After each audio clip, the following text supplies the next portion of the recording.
Hey everyone, it's John here from Untitled Hockey, back with another video. I'm not going to waste any time getting to this video. I want to get right to the point. I will also show the clip of what happened here.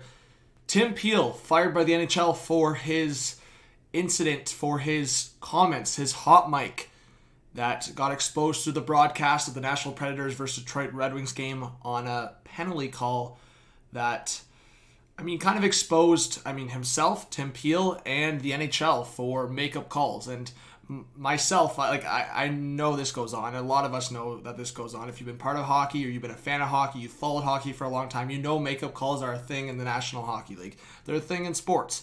And in this incident, it basically confirms it. It I would say, legitimizes it. It puts it out there into the public, and for a lot of people, it shocks people. Even for me, when I heard the clip for the first time, I was like, geez, I can't believe this actually made it through to the broadcast. So I will listen to the clip. I'm just going to read the statement here, and then if you haven't watched or listened to the clip, I'll play it.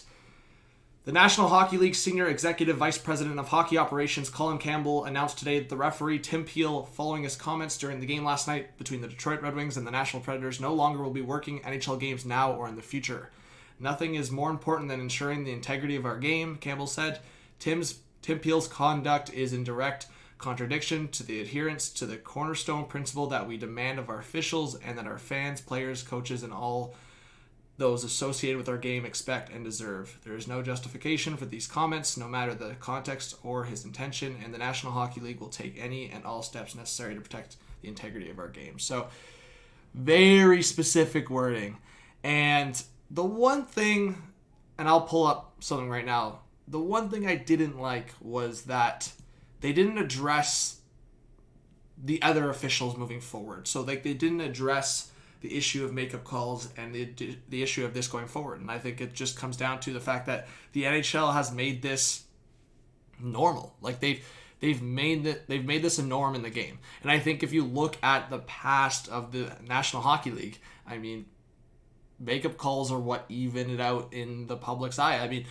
This is the problem, right? The fact that it made it through the broadcast is a huge PR issue for the NHL. The National Hockey League, huge PR issue. On the other side of it, for the NHL and their perspective, if a game, and this is why it should be called evenly, and it's easy to say, it's definitely very easy to say, but if the Ottawa Senators, a physical team, get 5 penalties in the game, and let's just say the Toronto Maple Leafs or the Edmonton Oilers get 1 penalty, but that was the even way of calling the game. The Leafs, weak team, if people want to say that, and then the Ottawa Senators, this physical team, 5 penalties to 1, right? People will look at that and go, wow, the NHL, the referees really favor Toronto in that game. So there's the double standard, there's the back and forth, there's the different perspectives, right? Some will say, okay, call the game evenly. Some will say, okay, well, penalties need to go both ways. And penalties do need to go both ways. I always say that myself. But in a game that's just, if one team is not deserving of penalties, don't give them penalties just to give it. So let's play the clip, and you guys let me know, I guess, what you ultimately think. It wasn't much, but I wanted to get a fucking penalty against Nashville early in the... So even when I heard that, I was a little shocked. I was like, I watched that for the first time, and I'm like, wow. You know that they exist. And I just think the wording, obviously, from Tim Peel, Kelly Sutherland was the other main official, but Tim Peel, the wording there. So he drops an F-bomb on the broadcast, obviously not knowing. That's why it's a hot mic. It's a hot mic because he didn't know that his mic was making it through. And even you can hear Kelly Sutherland in the background.